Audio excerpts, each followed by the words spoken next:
Hi, friends. Host Sarek here, host of Talking with Fancy People, and I am here today with a gentleman who goes by the name of Ruminations. And the reason I have come to know him is he sent me an email some time back, actually, during one of my email phobia phases when I'm not looking at my email, probably. And it suggested I debate police, a debate he did with somebody who I have no idea what their position was, frankly, after listening to their opening speech, but purportedly aligns with something other than capitalism. And I was struck by two things. One, that the quality of argumentation against against basically what are often my positions in general was very low, and I wondered if there's a better source of opponent out there. But also, number two, that the quality of argumentation on the side that I tended to agree with was quite high, and I wanted to talk to this guy as a consequence. So let me ask first if you can tell me a little bit about your history with YouTube and your goal of your channel and stuff like that. Well, the channel was originally conceived of as an answer to the problem of disunity on the alternative right, or what was then called the alt right politically. That is, I followed a number of libertarians and race realists and paleo conservatives, all of these rather unpopular people, without necessarily coming down into one of these groups myself. But I wanted to find some platform for unifying them, put out some kind of message or method of unity. But around the same time, I was also getting into typology and also wanted to do book reviews. So I had all of these ideas, and I decided that I would start putting out material on a single channel in order to just really realize this kind of image that I had of things where where there was just some pieces that seemed to be missing in the picture of the world that people had. So um, let's talk a little bit about the political stuff because that's where I'm familiar with you regarding. And I think a lot of people will, including myself to a certain extent, when you hear the words race realist, you go, okay, well, I'm going to immediately jump to certain conclusions. I mean, I'm not immediately jumping to those conclusions, but I think that's part of the issue in general is that just because one evaluates the arguments of a given group does not mean that one is an advocate, does not mean that one ascribes to a given group. So let me just lay that out there out front as a bit of a disclaimer here. Since we're going to end up having a serious conversation about politics and stuff, I'm not going to go transracial at the moment just because I'm not sure it would be productive to what's potentially a productive conversation. So, okay, let me ask you what you think. Tell me what you think about that guy who came in and debated with you. I didn't watch the rest of it because he made me so angry by saying nothing. Um, what happened? Well, first of all, what I'll say is personally, I like him, I get along with him, I find him to be a likable person. But I did agree with you that I did feel unchallenged to a certain extent by his position. What he represents is a form of ultra traditionalism, where he believes that capitalism is a product of modernity, and modernity is something that he rejects. So this is a tradition that goes back to the Tory alliance in England between the socialists, the Marxists, and the traditional conservatives. But it's something that white nationalists have seemed to latch onto. This idea of a kind of quasi-socialist ultra-traditionalism. And I was trying to make the point that, in light of everything that I knew about him, uh, any kind of non-capitalist or pre-capitalist society is not one that he or I think any of us would really like living in, because I think that just people who kind of wax nostalgic for pre-capitalist eras are not really fully like aware of all the benefits of which they are immediate recipients. Okay, well, my thing, what I found curious is that and even in you're describing his positions, they aren't really positions so much as they are group affiliations. So he's talking about, you know, he talked a lot in that debate about where these ideas that he engages with came from and how he's evolved in his ideation over time and a bunch of other things that does not comprise stating clear positions on anything. And so I don't understand why he would have an identification with a group.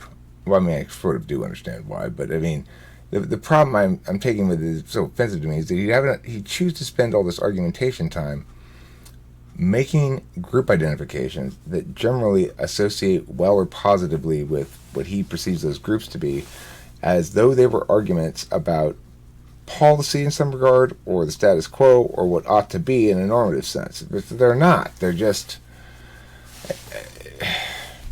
Help me out here. Well, What was he doing? Yeah, I think that a part of the problem with that was that he didn't articulate what I think he meant lucidly enough for. Perhaps that sounds condescending, but I don't think he really got his message out there as well as he could have. I think that really what might sound like group identification does have a certain like more systematic aspect in that what he favors is basically collectivism. That is, if you have racial collectivism or if you have gender collectivism, then you also want to have some kind of social homogeneity in the economy. So, in other words, I think politically he would be your worst nightmare. He would be about the opposite of you in terms of his position. That is, I think he's both socially and economically a collectivist. But I think that he was so focused on saying what he wanted to say, right, in terms of kind of laying out this very specific message, that I think that he didn't necessarily latch on to the kind of contextual information I was putting out. Well, I mean, I think the thing about collectivism is if you're going to come argue in favor of collectivism and be serious about it, you should walk in the door with justifications for arbitrary, what might be perceived as fundamentally arbitrary uses of force or unjust uses of force. You walk in saying, look, no, we are better off when the empowered class forces a certain order of things upon a less empowered class, and this is the order that ought to be enforced. This is the reality of how that enforcement is going to go. It's going to go with violence. It's going to go with guns and stuff, but we can try to control that with these policies and stuff. This is a purely utilitarian calculus, and the ends do justify the means.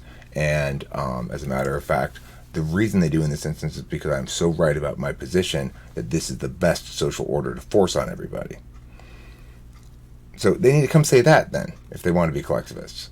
Yeah, I think that the argument, the direction that he was going in, was to say that he considers himself a kind of bohemian, individualist, eccentric. He's kind of talking about this sort of dissident culture, and I think that in his mind, some kind of national socialism is a better precondition for that kind of ethos.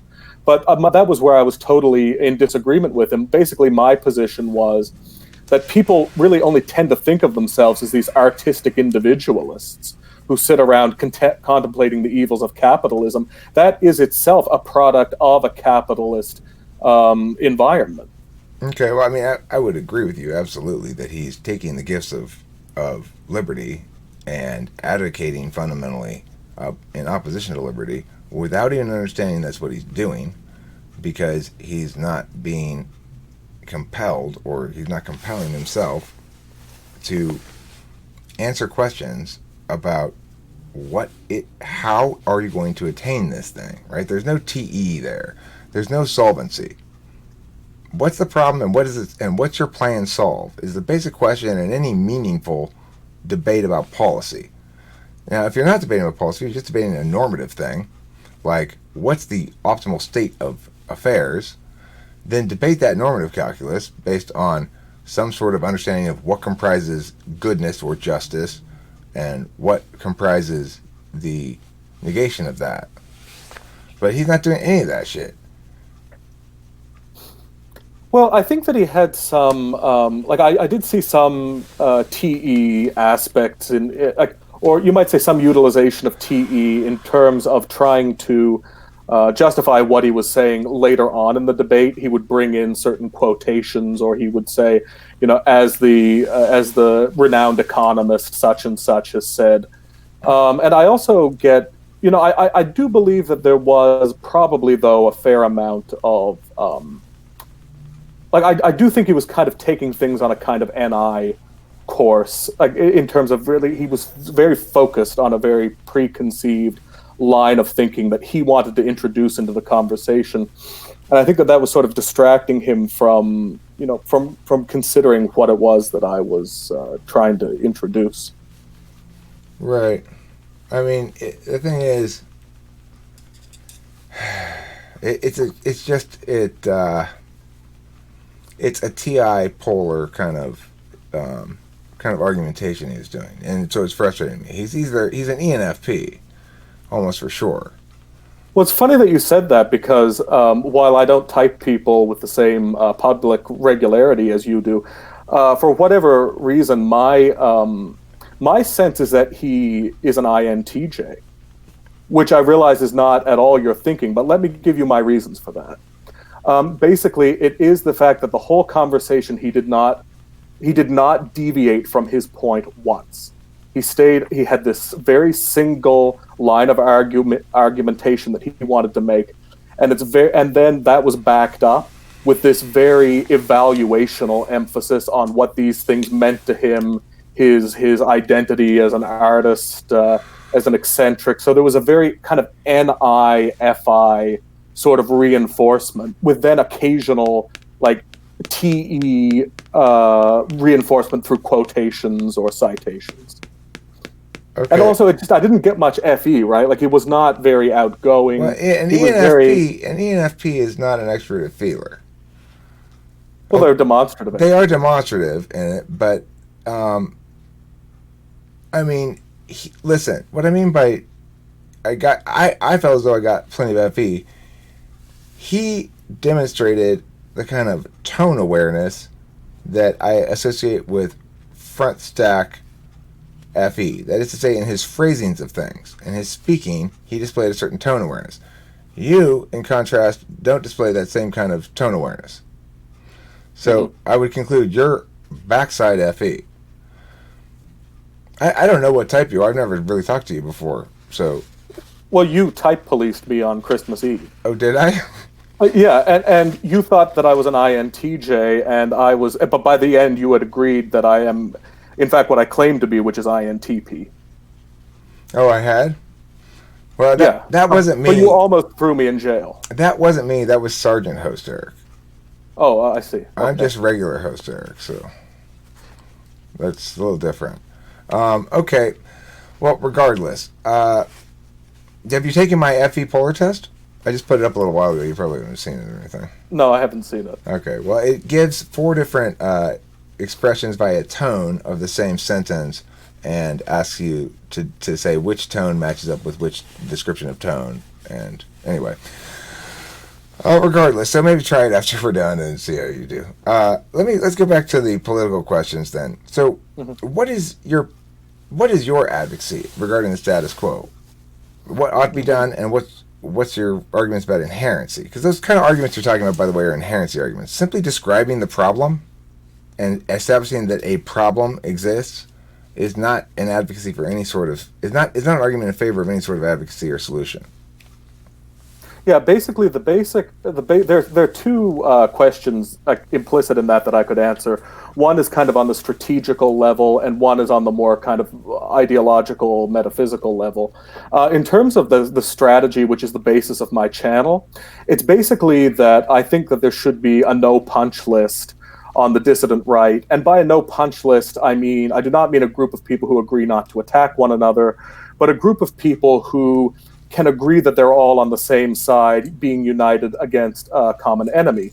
And those groups, there are 7 of them, are the manosphere, the white nationalists, the neo-reactionaries, the alt-light, the populists, the paleo-libertarians, and the paleo-conservatives. And so the idea is that this concept forms something that I call the Parthenon of the right, which is the idea that these people will not consider one another persona non grata. that they will consider themselves to be kind of in a sort of strategic alliance of opposition.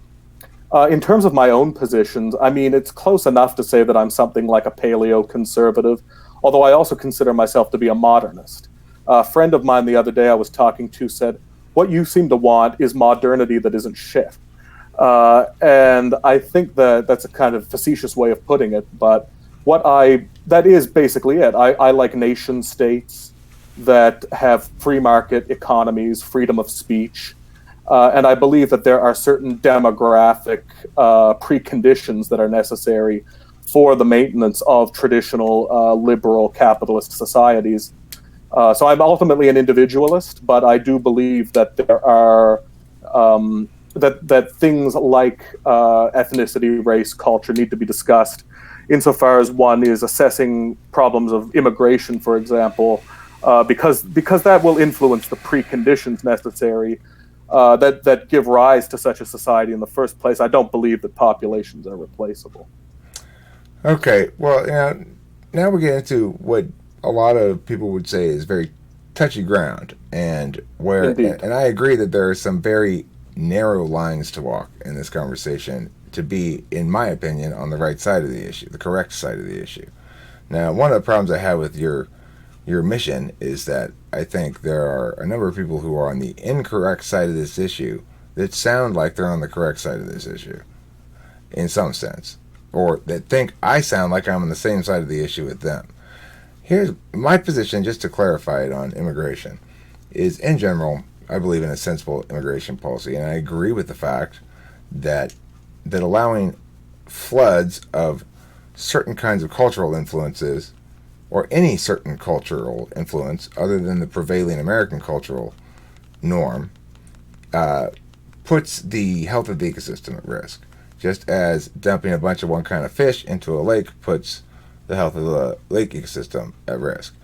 And we can conceive of this if you were to have a large number of Muslim immigrants enter into the country, that you're bringing into the country a certain cultural, a certain approach to understanding what it means to be a member of society that runs afoul of some of the basic norms of the West. Namely, for almost every Muslim person in the world, not everyone, obviously, and not every Muslim country is like this, but for the vast majority of the Muslims of the world, that which they deem sacred, ought to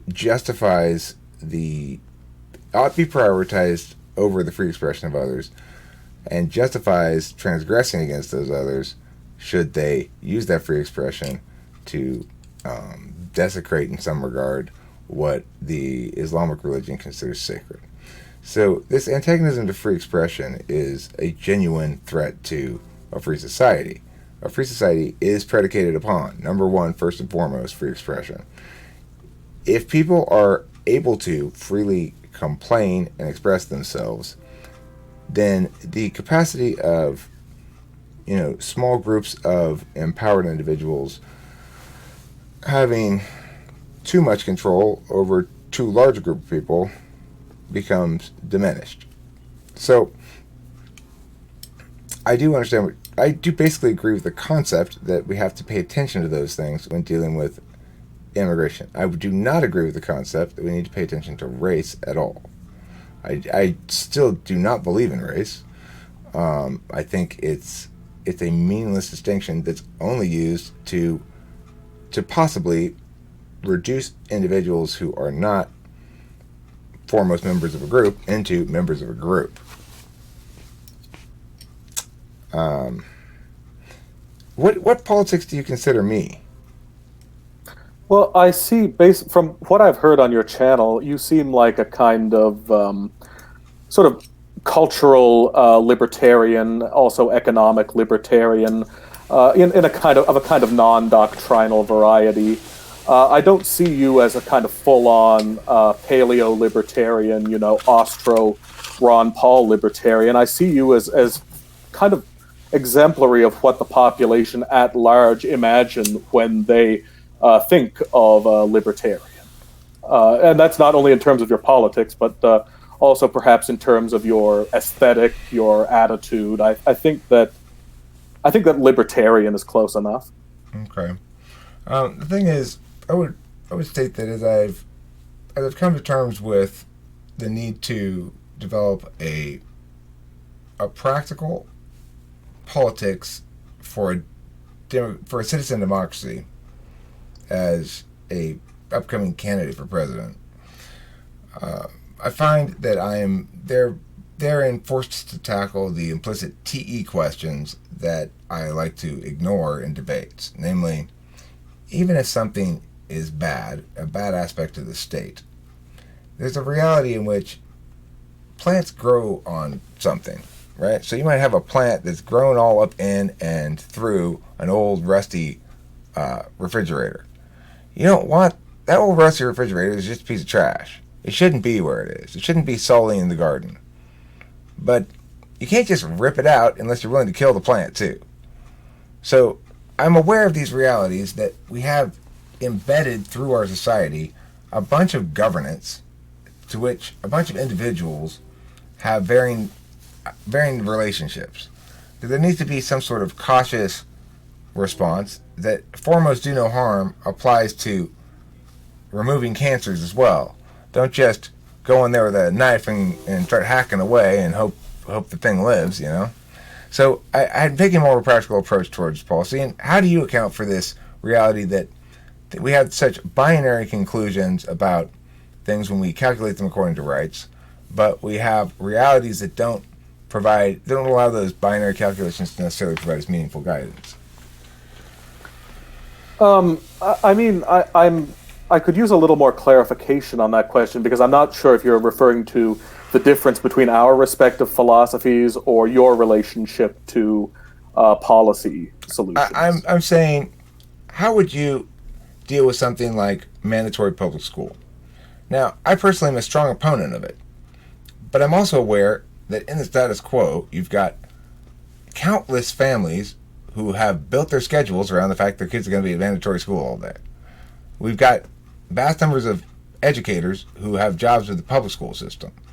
And the transition there from that into actual free market education, which should be preferred for sure, and we should get rid of these market destroying artificial monopolies created by the government about education, which just not just only destroy the market, they destroy education, of course. But the thing is, there's a reality. You can't just suddenly say, okay, no more public school as of tomorrow. So how do you deal with that reality? Well, my thinking is that the idea of federally mandated educational programs is in the U.S. unconstitutional because there's nothing in the Constitution providing for that function for the national government. So in this respect, I would say that that this is entirely a local states issue. Because the federal principle does not in any way provide for something like a federal you are correct. Education. Let me make clear. You're correct. In the example I gave, that wouldn't be an issue that I would tackle as a president, right? But it's representative of the kind of problem that I'm talking about. One in which you've got a lot of people's lives thoroughly threaded through a system that probably ought to be destroyed and scrapped entirely, the system. Now, there are various other corollaries we can come up with that might be federal issues that I could bring up if I thought a little bit, but it's a good example of the mechanism I'm talking about, namely that there's a bad system supporting a large number of people in a lot of different ways, and how do you get rid of that system? Well, in speaking in more general terms, I would say first, try to find out what the law actually says about it and where the law is not being followed. And then see if you can find that you have any recourse to remedy through simply making your approach in sync with what the actual law is, which would be the case with the remedy that I just outlined in that particular example. However, there are complicated That's cases. not a remedy, though. That's not a remedy, because just because a federal mandate doesn't exist doesn't preclude local school districts from mandating school. It'd have to be prohibited in some regard, and I don't think there's anything you could... What are you going to point to in the Constitution that represents that local schools mandating local communities mandating public school or states mandating public school violates some incorporated right, because it has to be incorporated too. The non-incorporated rights don't apply to the states. Well, okay. Well, that's another issue that's very interesting. But to kind of get more on point with what you're saying, I would say that even if you feel that strongly about public education being in some way a rights violation, I don't believe that you should do anything to prohibit the states from erecting public education, because I have an anti-imperial stance. Like, for the same reason that I don't believe that other countries should be invaded to uphold human rights, I just would Okay, say but too damn bad. now you've just shifted the question down a level of sovereignty. So you're a resident of your state. What do you do when your state imposes that public education? What's your response to that? So as a citizen, of course, I would. I mean, I don't know whether you're asking what would I do if I were calling the shots, or what do I think the best practical approach is. I'm pointing out that the argumentational conclusions on a rights-based calculus would suggest that mandatory school is a holocaust of rights violations. So the rights calculus would suggest that to whatever extent action must be taken, the foremost piece of action that must be taken is to desist in the rights violations. Okay? So all of a sudden, the first thing that's required sort of by a rights calculus is to remove the mandate. It's no longer mandatory.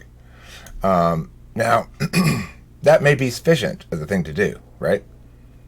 But what I would point out is, if it's not mandatory to go to school, and then why am I as a local community taxpayer paying if my kid doesn't go to school? Shouldn't it then be paid by the thing? If it's mandatory, everybody's got to go to school one or the other, and then people all have public school available to them, yada, yada, yada.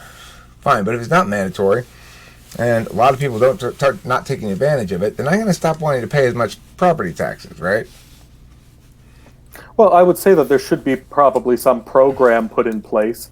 As a rule, it depends on where you live, but I think that a general rule might be that there could be some program of tax reduction which is commensurate with reductions in spending on education, so that the system that you don't want to see there can be gradually phased out. Okay. So you think that that's an appropriate enough solution, because it solves the rights violation without imposing a sudden shift in a bunch of people's lives.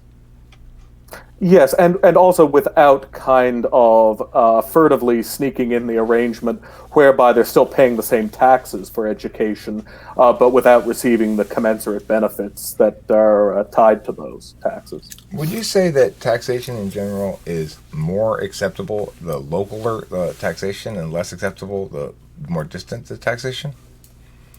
Yes, generally speaking, I think that governance in general is more acceptable the lower level that it's on. This is something that's outlined in the Roman Catholic concept of subsidiarity, which is that decisions should be made on the most local level possible. But I think for pragmatic reasons, right?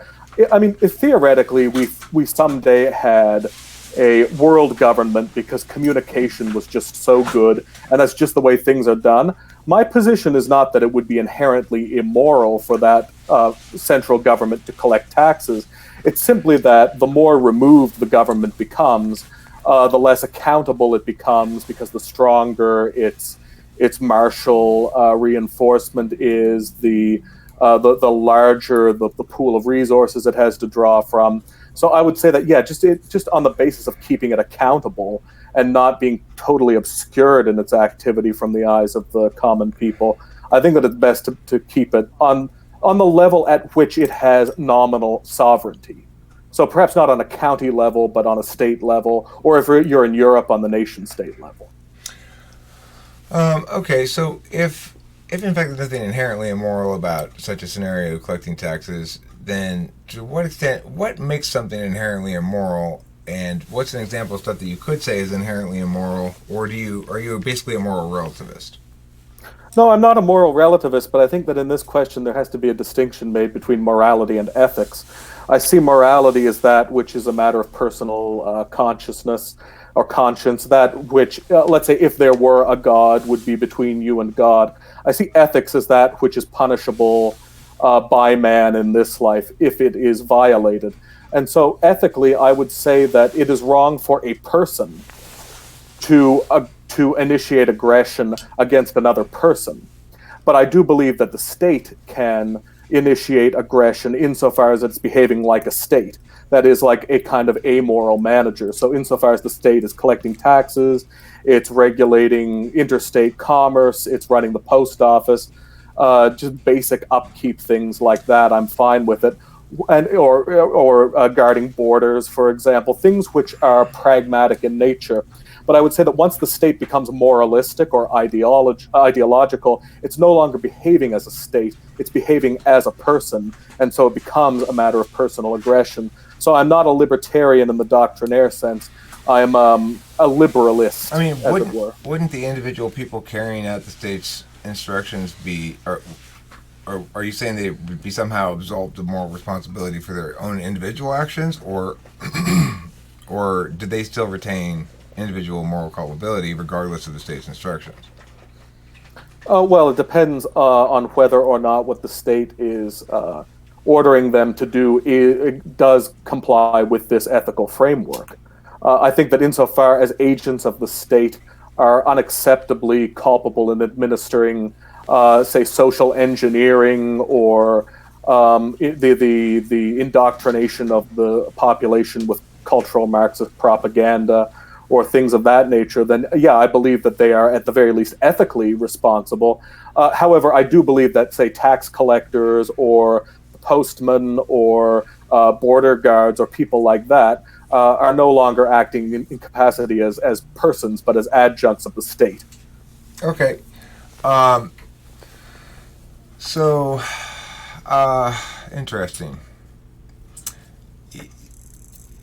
So you take a very generally a TE frame, that is to say you're looking for things, that ways in which society can be closer to some sort of an ideal. Now you talk about this meta alt-right umbrella sort of no punch thing, but it's including white nationalists. So what do you do if like some Mexicans come around and say, well, we're libertarians in some regard, but we'd prefer not to be segregated by our race, please. Mm-hmm. Okay, well, I would say that, first of all, this principle of organization does not necessarily imply assent to all of the things held by these groups. It's more of readjusting the principle of organization. So, and I am going to get more directly to answering this question, but I just want to qualify this. That basically it's about a negative basis of operation as opposed to a positive one. So that is, we don't have to actually agree on everything, we simply have to disagree on some very important things. In terms of what I would advocate, I mean, it depends on whether they're citizens. If they're not citizens, I would not advise letting them in. Would you have said that same thing citizens, if I had said white people? If I had said I mean, it white wouldn't have made any people, sense if I had said white people. But in a corollary thing, if I had said a couple of white people show up, you go, well, it depends if they're citizens. I mean, I suspect that I live in LA, so there's tons of Mexicans around, right? The point I'm trying to make is if you want a no-punch zone that includes white nationalists, then it's going to be a yes-punch zone for everybody who's not white. By the white nationalist dictates as to what counts as white. Like a transracial person like me, to bring this point in seriously at this point, is probably going to struggle in communicating effectively with white nationalists. Because which nation am I going to have to constantly move when they have the nation segregated into the various races? Because I'm changing race like every day just about. well, I mean, I think that we could have, say, free discussion with communists.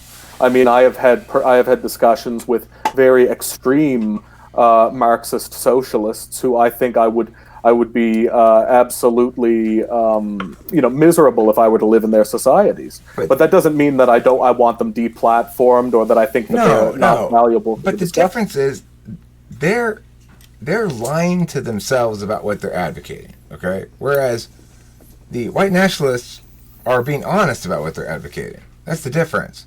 The people who are collectivists They don't understand that they are advocating in favor of transgressive violence. And the people who are white nationalists do understand that they are arguing in favor of racial segregation for some reason in 2019.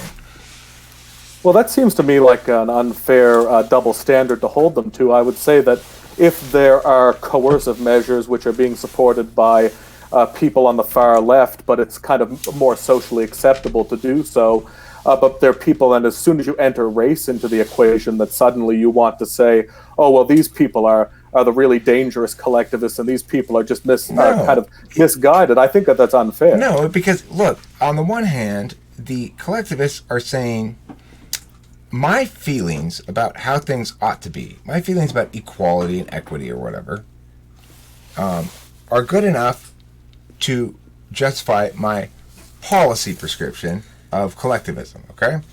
Now, what that means is they're saying, because I feel strongly about this, we should get to shoot you. But they don't know they're saying that, okay? Now, the white nationalists may not be saying anything nearly as bad. Okay? I agree with you. They're not saying anything nearly that bad. They're not saying, because you're not white, we can shoot you. But they are saying, I can decide what group to reduce you to based on what you look like to me. Okay, but I mean, if they're still advocating solutions which involve collective violence to an extent that you and I would consider unacceptable, they both do understand that, because there are plenty of Marxists who are absolutely open about what they think should be done to restructure society. In that case, they're definitely way more offensive than the white nationalists. What I'm saying is your typical ENFP collectivist, the guy you talked to, the guy you debated against, he's probably not going to openly be advocating violence at any point, did he? Well, not in that debate. I'm sure that he would agree that, like with most people, that some kind of violence is a necessary part of any society that deviates from a basic libertarianism. Okay, so the thing is, the point I'm trying to make is he's majorly confused about what it is he's advocating. He thinks he's advocating one thing, namely something good, according to his understanding of good. He has no conception that to attain his good requires unjust violence. He would never be okay himself, for example, with doing the things necessary to attain his outcome. Like you said, he would never be okay with the actual world he'd created if he succeeded in attaining that outcome. It would be disastrously worse than the status quo. And at some point, it'd be like, oh, fuck, this was dumb. What am I trying to do? What a mess I've got on my hands now. In no uncertain terms, it would be that way. Now, the white nationalist is not making a policy prescription, really. They're saying, I would like to dictate to the course of discourse this ontological distinction, and that it is real and important. Namely, that I can tell what imaginary group called a race you're in based on how you look, and then make conclusions about how you will behave based on that. That's different than critiquing Islam, which is an ideology.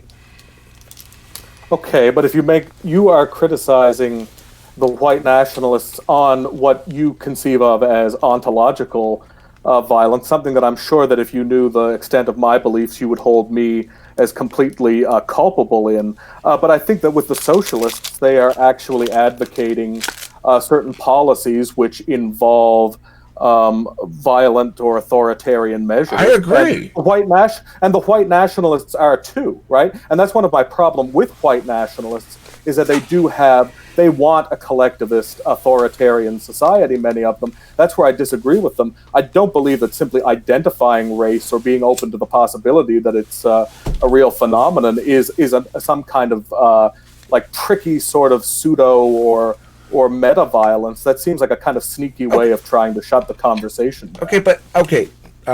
Let me ask you this. Let's say we were to establish clearly that you could find some sort of falsifiable tag that qualifies somebody as race A or race B, and it was empirical. Mm-hmm. What do you want to do with that information?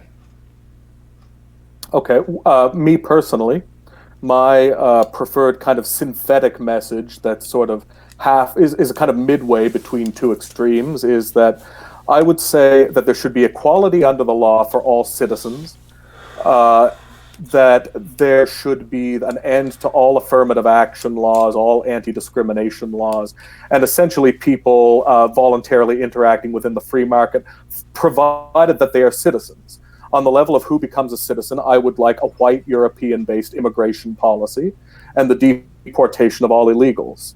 But within the context of the social contract, I support individualism and legal egalitarianism.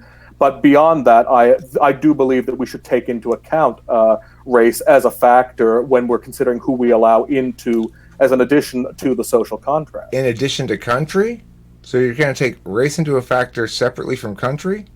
So a white person from a country that's typically filled with brown people will get in more easily than a brown person from that country? Provided that, depending on if the circumstances aren't mitigating. I mean, there might be some country that has a lot of white people in it, and I just don't want them in because that particular kind of white person seems to be, predisposed towards indoctrination or what have you. But generally speaking, yeah, I do believe that that there are certain demographic correlates, and I think that there's no reason to not take that into account. I mean, you don't have the duty to let anyone into your country. Look, we're in a lot of ways on the same page regarding immigration. I am fully in agreement with you about the citizens thing. I don't agree we should deport all the illegals, but I do agree that it is reasonable of us to make whatever arbitrary distinctions we think are in our interest regarding immigration policy. That the borders ought not be open, and that's an area where interests and not principles ought dictate our policy in general. So we're broadly in agreement here, except what I would make a distinction here is the problem is if you make race a group, if you make ideology a group, people will self-identify as that ideology or not, right? And then you know for sure whether they are that unless they're lying. If you pick something like, and everybody agrees that whether or not somebody adheres to an ideology is something that person has the best information about, right? Like, Joe knows whether Joe adheres to that ideology. He insists he's not a Catholic. He's actually an atheist now. Okay, well, nobody's going to say, yes, you're still a Catholic. Now, they might after they see him sneaking off to church a bunch of times or whatever, but the point is he'd be lying then. So the thing is, ideology is determined by the actual information that only the individual inside has. And it acknowledges that. Whereas race, a country status is just a distinction that's sort of a legal formal status, that you're from a given country, you live in a given country, you're a citizen of a given country. That's a status that is not linked to race. It's just where you are geographically. But race, there's no bright line. There's no way to empirically test it. It's a self-identification thing, except it's treated as though you can identify others as that race implicit in your policy prescription. How do you know what race they are? Because they ask and they tell you, well, what if you get me? And I tell you, well, I'm transracial. What do? You have any way of falsifying that? Well, I mean, I think it's pretty obvious that you are white, and I think that the way I would look at it is this. Okay, let me put it this way. Let's say you're testing for something like IQ, or you're trying to find a correlation with crime statistics or things of that nature. You're going to have some way of screening who is who. It may not be perfect, but that people know what black people look like, they know what white people look like. They can test genetically to see what regions they have, what phenotype they belong to. You can identify it, right? That's why people have genetic ancestry tests. And then what can you conclude from that about them? That they are going to behave as you dictate their group behaves?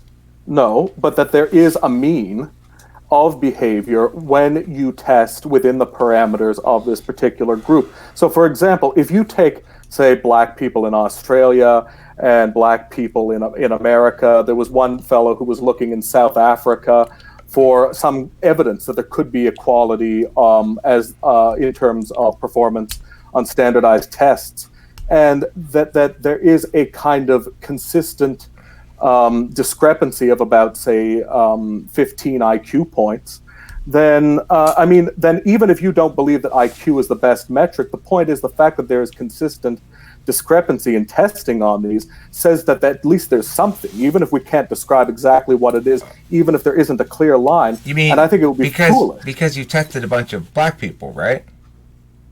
Yeah, and you've also tested white people in comparable numbers. My question is, can you show me, in fact, that the members of the group you call black people were, in fact, black people? Well, I think that is a kind of unrealistic or an unreasonable critique to make of the process. Because we know. Wait, let me give you an example why it's not unreasonable. Let's say we were doing this test on short people. We'd set a number, such as a 5'4" for a male or lower is short, let's say. And we do a bunch of tests and show some correlation. Let's imagine we are talking about short people. And you find a correlation. The short people have a 4-point IQ point difference that's lower. Do we not let them in? Do we not let in a person who's short because we assume they bear the trait of their group? Do we reduce individuals in that fashion? But my main point here is, unlike shortness, race isn't an actual thing. Well, what I would say is that if let's say for a moment that you are correct, that let's say that the traits, the non-physical traits that are associated with race are a construct, but that there are apparent, that there are what Aristotle would call accidental. The set name is a construct. It's not the non-physical or physical attributes of race, which that statement right there assumes the set that I'm calling into question. It begs the question. The set name is fundamentally false. I could point out the fact that there are, like Dave's superpowers. I could say, here's one of these magical subtypes that doesn't exist, and I can declare a bunch of people fit into that subtype group, right? And thereby I have defined them for themselves. They've said, here, you are this subtype. Now, that doesn't mean that subtype exists. It means somebody out there says, or maybe a lot of people out there say, this set name is real and refers to something real. And we put all of you people in, under that set name. And therefore, you're like that. Whether you actually are like that or not, whether, because it's never going to be good empirically because it's a made-up set name. Okay, well, here's a way of putting a more, what I would say is that there are always going to be some things which are intuitive in nature, which involve a kind of immediate apprehension of realities, which are not necessarily measurable in terms of numbers. So, for example, if you take your average person and a black or white, and you say, well, is this person a black person? Are they a white person?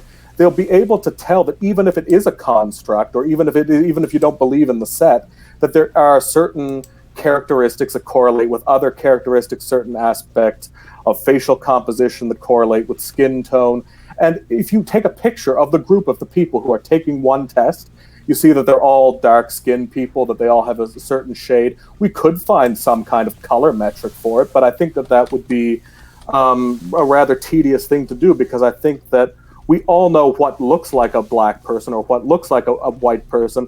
What I'm saying is that once you take into account these kind of subjective identifications, you find that, okay, generally speaking, when you have a large group full of, say, dark-skinned people, they tend to score, or they consistently score differently on this standardized metric, which is a prediction of things like college performance, what have you. I think it would be foolish not to take into account the reality of that when you are considering questions of who gets to come in and vote in your country.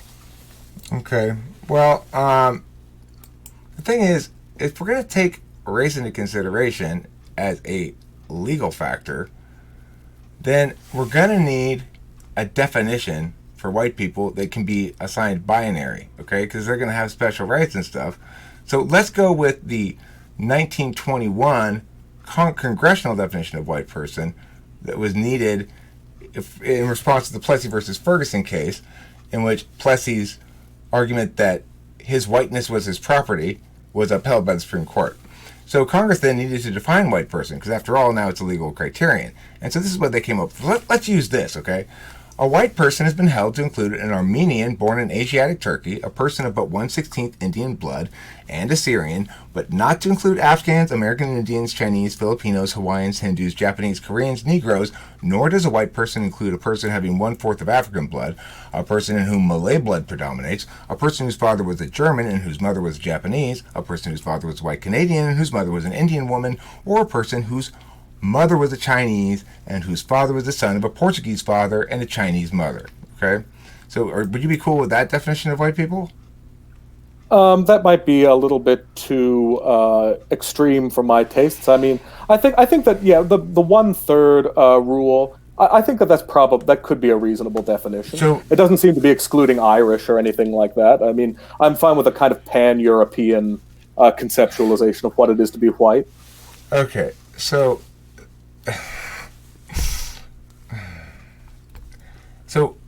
the point is, though, you're going to use this criterion to make decisions about individual people who, even if you are correct about their group, have at best a very loose correlation with those means that you're comparing them against. That's not You're not comparing them as an individual. You're saying this group hits here, and therefore any individual within this group will be cascadedly disqualified by their group demographics. Provided that they are not citizens, because I don't believe that citizens bear the rights enforcing mechanism of the social contract. But I do believe in treating citizens as such, which is why I made the qualification that I support equality under the law for all citizens, including ones who are illegitimate citizens and are not white. I believe that they should have all the same legal rights as other citizens. This is one of my major But disagreements why should they get with to the white vote? Why nationalists. should they get to vote? You just said, we need to be very careful about letting in people who are maybe too dumb to vote, like, I don't know, people with dark skin. So then we've already let those people in, they're citizens, so we just have to endure the fact that we've got some dumb citizens now who we have to let vote, and it's going to make things worse, but nothing we can do about it because it would be contraindicative of constitutional realities and rights respecting social contract, but it completely ignores the whole underpinnings of a right-based framework, which is the idea that individuals are unique, distinct individuals with equal autonomy and liberty.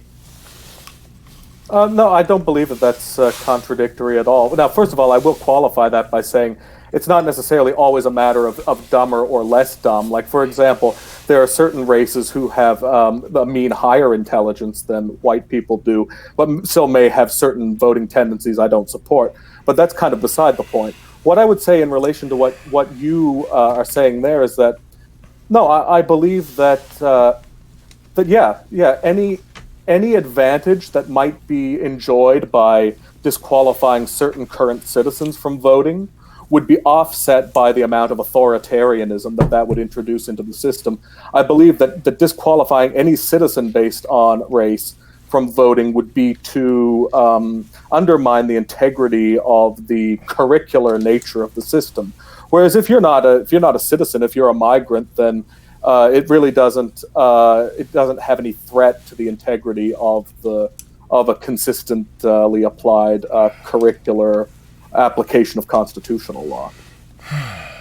Okay, well, look, I'm not disputing that you're by and large correct about constitutional law, and that you are generally you've interpreted it mostly correctly, and I admire the fact that you hold as a principle value of prioritizing the constitutionality of things in making legal decisions and stuff. I tend to agree with you about the role of the state, more or less, but the problem is you keep dodging the fundamental ethical questions here. Now, you said that individuals have ethical responsibility, the state does not. I agree with that the state can't be a moral agent.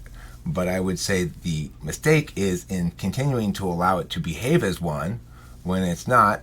We need to put the moral agency where it belongs, on the individuals who actually are responsible for the negative behaviors. I would agree with you, nevertheless, that things like IRS agents and stuff shouldn't be held legally accountable for their behavior. I'm saying that the discourse ought be that you as an individual are morally accountable. If you are doing something that's transgressive in some regard, you are not absolved of that moral accountability by the fact that it's your job. You may be excused of ethical accountability, and you're making a distinction there between that which others can hold you accountable for and that which you must hold yourself accountable for, basically.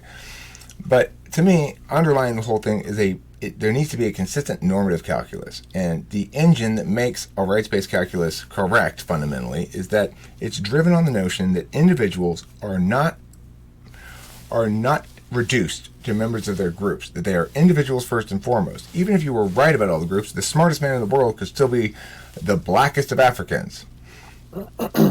Because as a general rule, a certain set that you've arbitrarily drawn a circle around is lower than another set that you've arbitrarily drawn a circle around, it doesn't mean that members of the lower set aren't in fact themselves vastly superior to members of the upper set. So if you really want to do set demographics like that, then why not do set demographics within those circles? Why not say, oh, well, that's because constitutional law. So there's no engine underneath it. There's no moral engine underneath this notion.